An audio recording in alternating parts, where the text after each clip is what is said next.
Now the second section of Getdate TSQL. So now the last video we spoke about how to extract time and date from the system and express it in your SQL. And this right here is these are the commands that you use to express the time and date, and these are the results right here.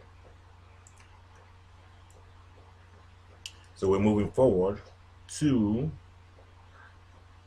the command called convert and cast.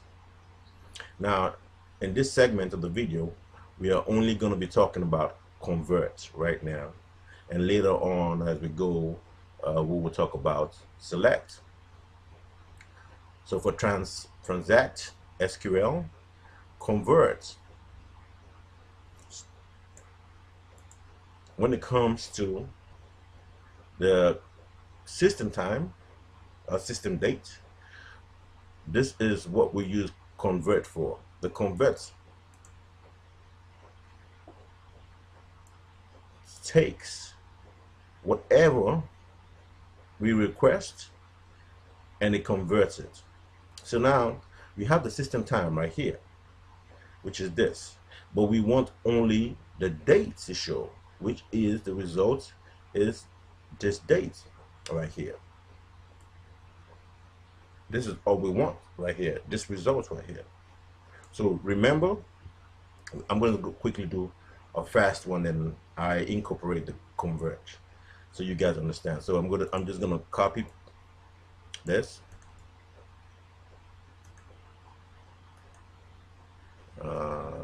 copy, we'll go back again, just gonna grab this and copy it. Then we come to GUI and we paste. You see that we have everything right here. So now I'm just going to teach you guys a few skills just for you to know how to work with your data properly. Now this 2- turns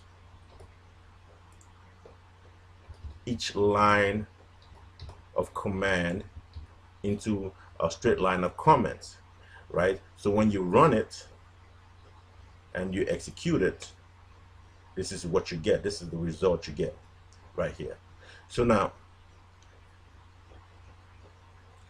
you can see that the select convert date system datetime, this was our result. Now let's compare it to the regular select. All right, so we go down here, we hit this button right here, we press select, right?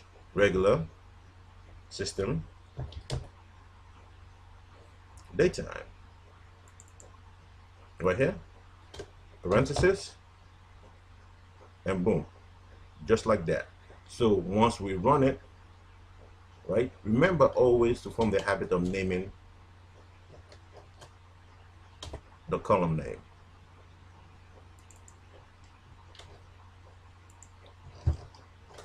So that you don't get confused of what you're doing. And we'll do the same for right here.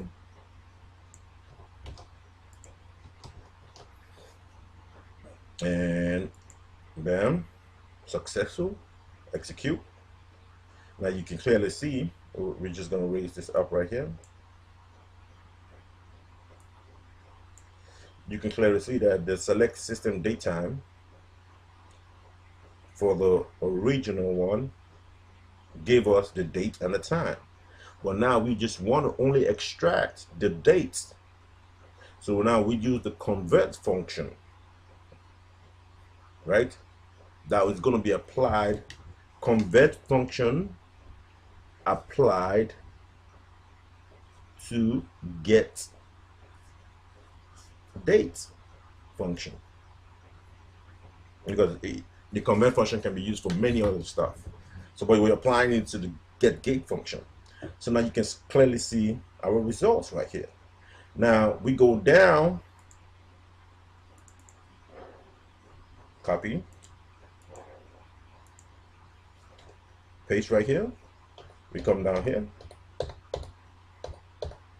Our next line is the convert daytime system time update, right? So what do?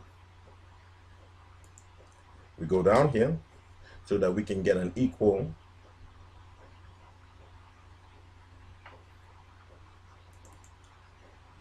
comparison.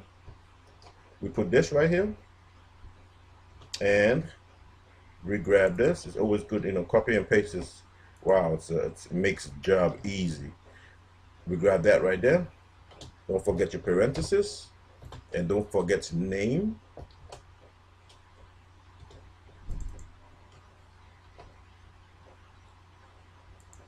But the funny thing I just realized is that I said name as daytime and I didn't get an error right here, because before I usually put the parentheses just to make sure that I don't get no errors. But as daytime just automatically gives you that. So now we're naming it as upset, right? But just to be on the safe side, I always like to be on the safe side so that we don't get errors, is that we just make this turn all this into text. That's what so that the computer understands it as text.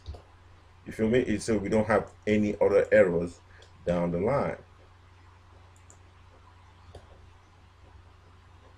Okay, so now convert this as that and this as this right here, and remember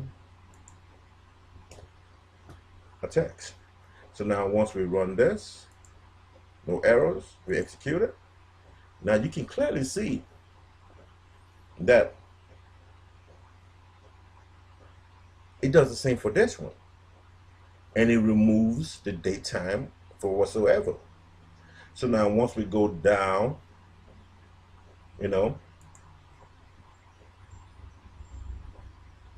let's quickly do this right here.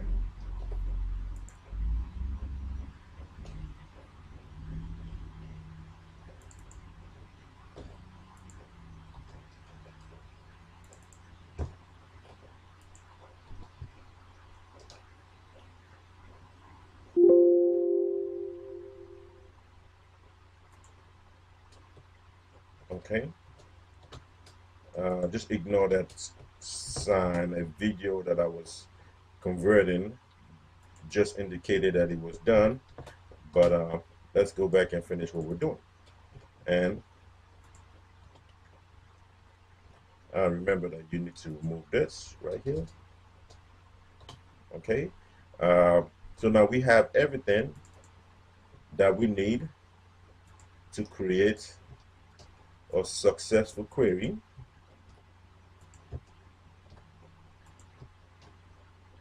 Make it neat.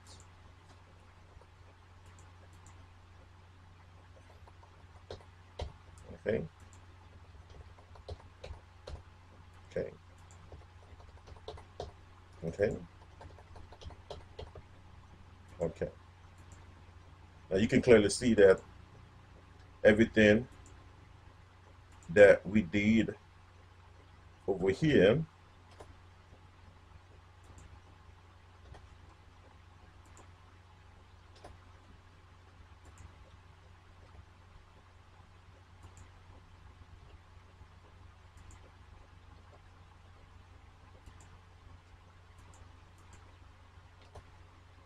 reply, the text. Now you see that we had an error before right here when we just left it as this, because it was the current timestamp, right? And that we're going to elaborate further in the later on, and then a different session. So now we execute this, we check it out, and we execute it. Now you see, bam, everything shows on what we